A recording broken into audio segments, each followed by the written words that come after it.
예배 가운데 주시는 하나님의 말씀은 신약성경 마가복음 4장 7절과 8절입니다. 또 더러는 가시덤불 속에 떨어지니 가시덤불이 자라 그 기운을 막아버려서 열매를 맺지 못하였다. 그런데 더러는 좋은 땅에 떨어져서 싹이 나고 자라서 열매를 맺었다. 그리하여 30배, 60배, 100배가 되었다. 아멘. 오늘 마가복음 4장 말씀을 계속 이어가는데요. 오늘은 가시덤불 속에 씨앗이라는 제목으로 은혜 나누기를 원합니다. 가시덤불이라고 있습니다. 오늘 말씀에 더러는 가시덤불 속에 떨어지니 가시덤불이 자라 그 기운을 막아버려서 열매 맺지 못했다고 말했습니다. 씨가 뿌려져서 자랐어요. 잘 자랐어요. 근데 자라려는데 가로막히는 게 있었어요. 가시덤불이었어요. 잎도 나고 꽃도 피웠는데 이제 열매를 맺게 자라야 되는데 어떻게 해요? 막혔다는 거죠. 그거를 가시덤불로 예수님이 설명하셨어요. 무슨 뜻입니까? 라고 제자들이 물었더니 뒤에 또 설명하셨어요. 18절에 보면 가시덤불 속에 뿌려지는 사람들이 이런 사람들이다라고 이어가십니다. 그들은 말씀을 듣기는 하지만 이 듣는다는 것은 정말 지나가다 이렇게 듣는 그게 아니라 정말 듣는 거예요. 멀리서 와서 듣는 거예요. 무슨 뜻인지 생각하면서 듣는 거예요. 들을 때 아멘 하면서 듣는 거예요. 듣고 일어나면서는 내가 좋은 말씀 들었으니까 내가 이걸 가지고 믿고 살아야 되겠다 하고 마음 먹는 것까지를 여기서 듣는 거라고 말씀하십니다. 듣기는 듣는 거예요. 그런데 듣고 나서 싹이 피고 자라는데 가로막히는 가시덤불이 있는 영혼들이 19절입니다. 세상의 염려와 재물의 유혹과 그 밖에 다른 일에 욕심이 들어와 말씀을 막아서 열매를 맺지 못한다. 가시덤불이 뭐라고요? 세상의 염려, 재물의 유혹, 그 밖에 다른 욕심이라고 했어요. 그러면 우리가 예수님의 마음은 알겠어요. 예수님의 진심은 예수님이 얼마나 이 일을 안타까워하고 답답하고 호소하는지 알겠는데 우리 편에서 반대로 한번 질문을 해보면요. 우리가 이거 없이 살 수 있습니까? 세상의 염려 없이 우리가 살 수 있습니까? 재물의 유혹이 없는 그런 곳이나 그런 시간이 있습니까? 욕심이 가로막으면 우리가 욕심 없이 살 수 있습니다. 이 세상에 사는 것은 염려가 계속돼요. 잘 때 어떻게 자야 되는지, 일어날 때 어떻게 일어나야 되는지, 오늘은 어떻게 하고 내일은 어떻게 해야 되는지. 재물의 유혹이요. 우리가 돈이 있어야 되잖아요. 돈을 써야 되잖아요. 써야 되니까 벌어야 되잖아요. 교회는 일주일에 한 번 와도 될 것 같지만 이 경제활동은 일주일에 5일, 6일을 해야 하잖아요. 그럼 할 거면 또 잘 해야 되는 거죠. 내가 책임이 있고 가족이 걸려있고 그리고 이것을 통해서 해야 될 많은 일들이 기다리고 있잖아요. 어떻게 우리가 재물의 유혹이 없는 세상에서 살 수 있겠습니까? 어떻게 우리 욕심 없이 살 수 있겠습니까? 먹는 욕심이 있고요. 이기고자 하는 욕심이 있고요. 가지고자 하는 욕심이 있고요. 이루고자 하는 욕심이 있고요. 사랑하는 욕심도 있고요. 남들보다 더 낳고자 하는 욕심까지도 있잖아요. 그래서 예수님은 이것을 가시덤불과 같이 얘기하셨어요. 가시덤불은 씨앗과 같이 자라는 거기 있는 겁니다. 이 길가하고 돌밭하고 달라서 이 가시덤불은 항상 옆에 있을 수 있는 겁니다. 여러분들 아시다시피 원래 심지 않은 건 왜 그렇게 알아서 잘 자라는지 몰라요. 잡초는 왜 그렇게 빨리 자라는지 몰라요. 치워놓으면 또 올라와요. 언제든지 있을 수 있어요. 마당을 가지고 있으면 잡초를 피할 수가 있나요? 숲이 있으면 내가 꼭 심고 싶은 나무만 있을 수 있나요? 가시덤불도 있을 수 있어요. 우리가 살아가는 세상은 염려와 염려가 겹쳐질 수 있고요. 우리가 돈 생각을 어떻게 안 하냐고. 지금도 앉아는 있지만 머릿속에 계산기가 돌아갈 수 있잖아요. 얼마 있으면 은행이 밸런스가 마이너스로 변하는데 이 며칠을 어떻게 하지? 그러면 내가 교회에 와서 기도한다고 하는 그 순간에도 우리 머릿속에 숫자가 움직이잖아요. 주님은 그러면 우리에게 가시덤불 말씀을 왜 하셨을까요? 우리가 사는 곳엔 가시덤불이 있을 수도 있고 때로는 있을 수밖에 없는데 주님은 왜 가시덤불 이야기로 우리를 초청하셨을까요? 그것은 우리가 열매 맺는 그리스도인들을 원하시기 때문에 그렇습니다. 주님이 생명이십니다.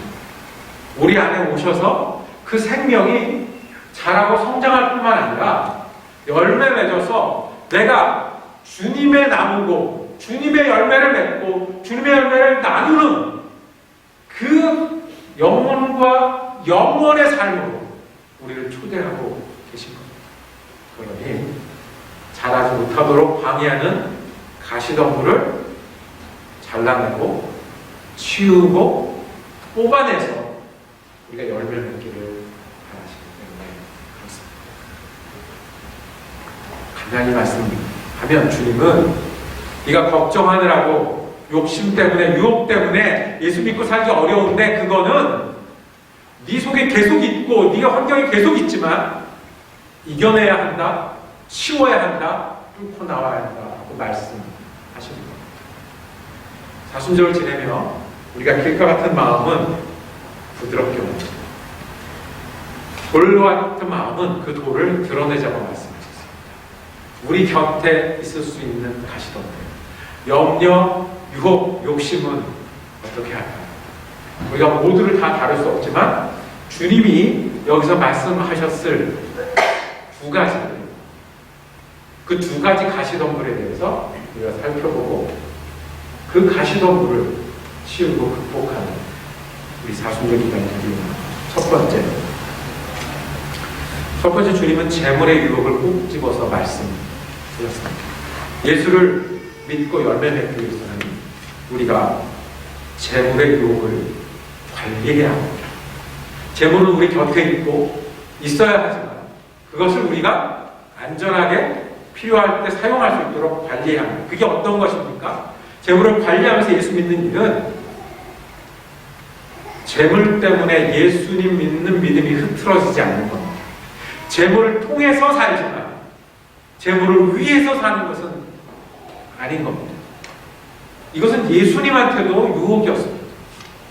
재물 가지고 뭔가 큰 일을 하는 것, 재물 가지고 뭔가 사람들 앞에 나타나는 것은 우리뿐만 아니라 예수님한테도 유혹이었습니다. 그래서 예수님 첫 번째 받은 시험이 무엇이었냐면 돌로 떡을 말하는 것. 지금으로 말하면 수야로 코인을 만들라는 거죠. 그러면 왜 예수님께 유혹이 됐을까요? 만약에 예수님이 돌로 떡을 만들어서 5,000명을 먹일 수 있었다면 실제로 그렇게 하셨죠? 한번 그렇게 하셨습니다. 4,000명도 한번 먹이셨습니다. 그런데 그렇게 해서 많은 사람들이 거기에 있었어요. 많은 사람들이 예수님을 알아봤어요. 많은 사람들이 예수님을 따랐어요. 만약에 예수님이 이 시험에 넘어가서 5,000명을 한 10번만 먹였으면, 그래서 5만 명을 먹였으면 어떤 일이 벌어졌을까? 훨씬 많은 사람들이 예수님을 알아봤을 겁니다. 훨씬 많은 사람들이 예수를 따라다녔을 겁니다. 어쩌면 예루살렘에 있는 제사장들보다 더 큰 스타가 돼서 예수님 하신 일을 빨리 하셨을지 모릅니다. 그런데 그렇게 하지 않으셨습니다. 사람은 떡으로만 사는 것이 아니라 무엇으로 사는 거라고요? 하나님 말씀으로 사는 거예요. 예수님은 떡을 주러 온 게 아니라 말씀을 주러 오는 것을 잊지 않으셨습니다. 5,000명을 10번 먹이면 예수님이는 빨리 될지 모르지만 말씀으로 산다는 것을 가르치실 수는 없기 때문에 그렇습니다.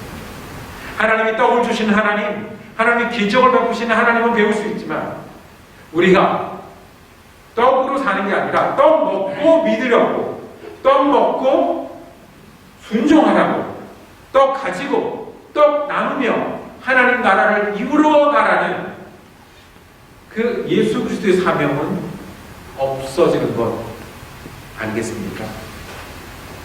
예수님이 치유하셨습니다. 어떤 때는 사람이 들어올 수 없을 만큼 사람들이 몰려들었고 우리 말로 하면 줄을 세웠습니다. 그래서 치유하셨습니다. 예수님은 그 치유 사역을 도시에 가셔서 한 1년만 계속하셨습니다. 매일매일 한 3년만 계속하셨습니다. 예수님은 메시아로 높이 받으셨습니다. 주목받으셨을 거예요. 세계 각국에서 사람들이 밀려들었을 거예요. 예수님 이름 빨리 됐을지 몰라요. 그게 유혹이었어요. 왜요? 그거는 좋은데 뭐를 못하죠? 예수님 십자가 지셔야 되죠.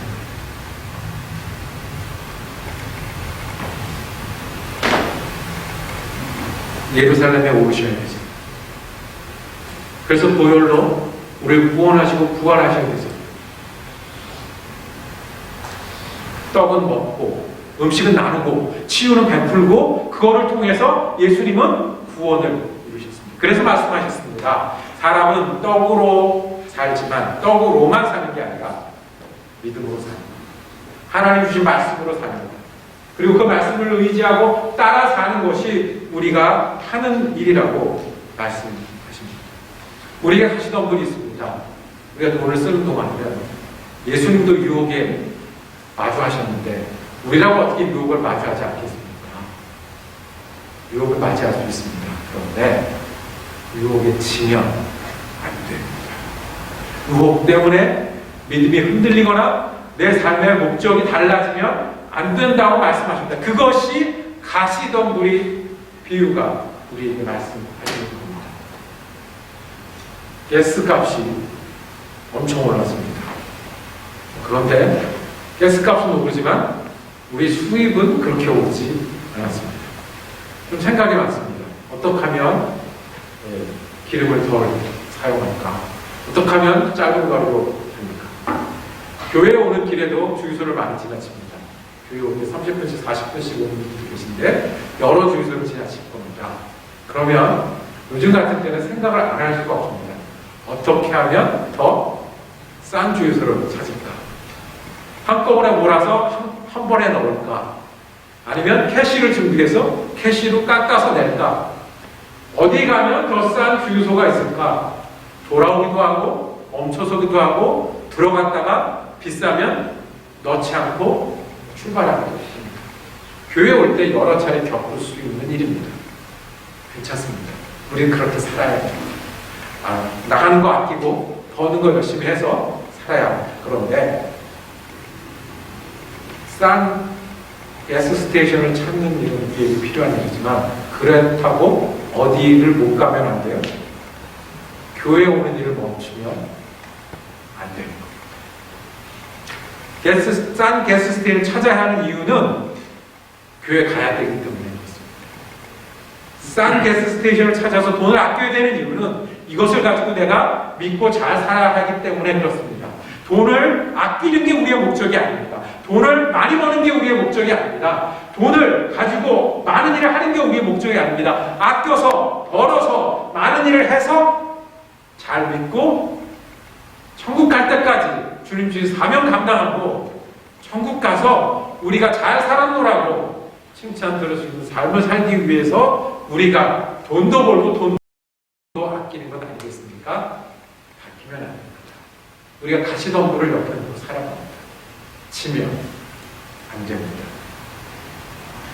이것 때문에 내가 예수 믿는 일을 어긋나지 않으리라 결심하는 사순절이 되기를 원합니다. 첫 번째, 재물의 유혹이 우리 가시덤불입니다. 두 번째, 한 가지 더 보겠습니다. 두 번째는 욕심 때문에, 욕심이라는 가시덤불 때문에 잘하지 못한다고 했습니다. 욕심은 어떻게 극복할 수 있을까요? 오늘 말씀을 보면 여러 가지 세상 욕심입니다. 잘하지 못하게 한다. 말씀을 들어도 예수 믿고 살려고 해도 딱 거기 가서 지를 때 내가 욕심이 생기면, 욕심이 뭡니까? 먹고 싶은 게 욕심이고, 가지고 싶은 게 욕심이고, 하고 싶은 게 욕심이고, 잘 되고 싶은 게 욕심이에요. 욕심 없이 살 수 없잖아요. 우리가 욕심 가지고 살잖아요. 잘 조절하면서 살아야 되는데 어떻게 믿음을 방해하지 않고 욕심을 조절하며 살겠습니까? 그것은 내가 욕심이 무엇 있는지를 살펴서 100가지를 쓰고 지워나가는 게 아니고, 내가 욕심이 없어질 때까지 내가 앉아서 기도하고 금식하겠다는 게 아니라 더 좁은 방법은 선한 욕심을 가지는 거죠. 믿음의 욕심을 가지는 거죠. 그리고 그 욕심이 다른 욕심보다 더 먼저 더 크게 두는 겁니다. 내가 먹고 싶고 하고 싶고 가고 싶고 이루고 싶은 것보다 잘 믿고 싶고 예수를 잘 따르고 싶은 것이 먼저이게 되면 그것 때문에 걱정하고, 그것 때문에 염려하고, 그것 때문에 고민하고, 어떻게 더 잘 믿지? 어떻게 더 잘 실천하지? 어떻게 더 잘 나누지? 때문에 그 욕심을 가지고 그것이 우리를 차지할 때 다른 욕심이 안전하게 되고 조절하게 되고 우리가 다룰만하게 됩니다. 주님을 향한 내 열정은 다른 욕심보다 먼저 오게 하는 일입니다. 요한일서 2장 16절에, 요한일서는 여러분 아시는 대로 성경 중에 가장 나중에 기록된 성경 중에 하나입니다. 예수님이 부활하시고 승천하시고 벌써 수십 년이 지났습니다. 그 다음에도 제자들이 전해주는 말씀이 이런 말씀입니다. 2장 16절에 세상에 있는 모든 것이 육신의 정욕과 안목의 정욕과 이생의 자랑이니 아버지께로 오는 것이 아니요 세상을 쫓아 나는 것. 세상에 오는 거는요, 내 몸이 좋은 것을 따라가게 되어 있고요, 내가 보기에 좋은 것을 따라가게 되어 있고요, 이 땅에서 하고 싶은 것을 따라가게 돼 있어요. 그게 이 세상에 사는 우리고, 우리도 모르게 자라나는 가시덤불이에요. 근데 그거랑 같이 살 때 어떻게 하냐면 17절에 이어집니다. 이 세상도 그 정욕도 지나갑니다. 오직 하나님의 뜻을 행하는 이는 영원히 거하느니라.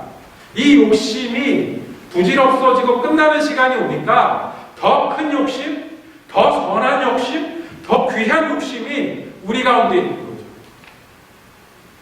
예수를 잘 믿고자 하는 욕심. 우리 고민이 되는 거예요. 어떻게 하면 더 실천을 잘할까 하는 걱정이 이 땅의 정욕과 걱정보다 앞서게 되면 우리는 가시덤불을 제하고 뚫고 자라나는 나무처럼 될 수 있습니다. 교회에 청년들을 놓고 강의를 한 번 한 적이 있습니다. 강의를 시작하면서 질문을 가지고 시작했어요. 여러분, 제가 성경 공부할 때 질문 던지고 시작하는 거 아시잖아요. 질문을 던졌어요. 자, 한국 사람들은, 이민자들은 어른들을 보면 이민 와서 교회 열심히 다닌다. 왜 그분들이 그렇게 교회 열심히 다니는 것 같니? 라고 질문을 했습니다. 저는 뒤에 하고 싶은 얘기가 있어서 그랬습니다. 그랬더니 조용합니다. 목사들이 질문할 때 조용할 때가 많이 있어요. 목사들은 당황스럽고 그 다음에 이제 진행을 해야 되는데 뒤에서 누가 크게 소리 지르었습니다. 싸우려고. 젊은 사람들이 보기에는 교회 어른들이 교회에 와서 그렇게 싸우는 거예요. 무슨 얘기야? 더 얘기를 해봐. 꼭 정치인들이 국회에 모이는 것 같습니다. 다 좋은 얘기 하면서 결국에는 자기가 하고 싶은 것, 또 자기가 원하는 것, 교회도 자기가 원하는 교회, 자기가 원하는 일에 대해서 계속 얘기해서 싸우고 다투고 나누고, 그게 젊은 사람들의 보이는 유인자들의 교회였던 겁니다. 왜 그럴까요? 예수를 믿는데 왜 그럴까요? 교회를 오래 다니는데 왜 그럴까요?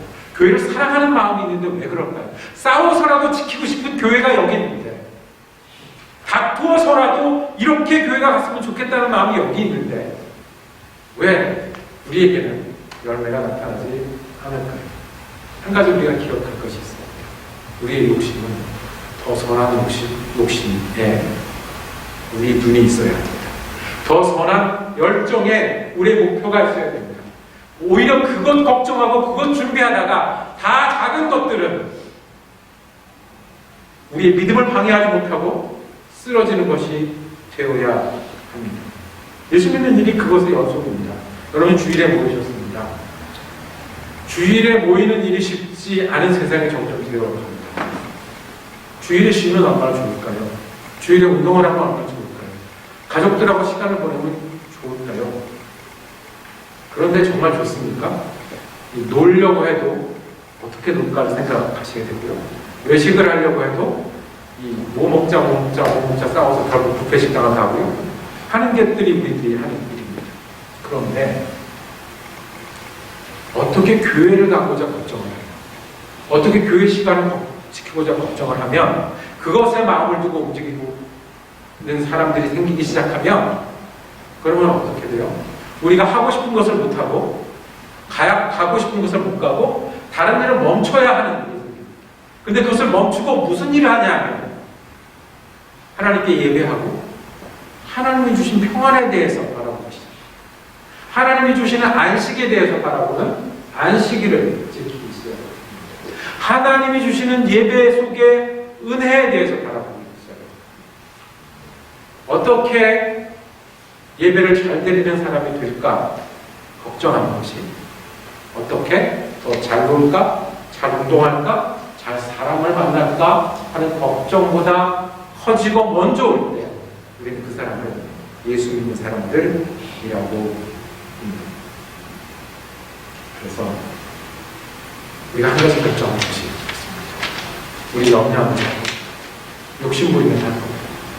그런데 그 욕심이 내가 예수님 믿고 싶고 잘 믿겠다는 욕심보다 크지 않게 하셔요. 그 욕심이 예수님 앞으로 잘 믿고 순종하겠다는 그 열정보다 뒤에 두셔요. 우리는 불을 다스리듯 안전하게 그리고 분명하게 성장해서 주님 앞에 열매 맺는 나무가 될 수 있을 것입니다. 이제 말씀을 마치려고 합니다. 예수님도 재물의 욕과 예수님의 욕심 때문에 시험을 받으셨습니다. 우리는 왜 안 그렇겠습니까? 염려할 수밖에 없을 거고요. 계속해서 우리는 계산기를 두드리며 살 거고요. 그리고 욕심이 계속해서 있을 것입니다. 그런데 우리가 예수님의 십자가를 기억하는 자신들에 다시 한번 결정했으면 좋겠습니다. 여기서 알고 분석하는 문제가 아니고요. 결정하고 따르는 문제입니다. 내가 재물 때문에, 돈 때문에 믿음만큼은 흔들리지 않겠다. 내가 욕심 부리고 살지만 예수 잘 믿겠다, 예수님 따르겠다는 욕심이 결코 다른 욕심 때문에 약해지거나 없어지거나 하지 않겠다. 그것이 가시덤불을 잘라내고 심어내고 우리가 열매 맺는 비결입니다.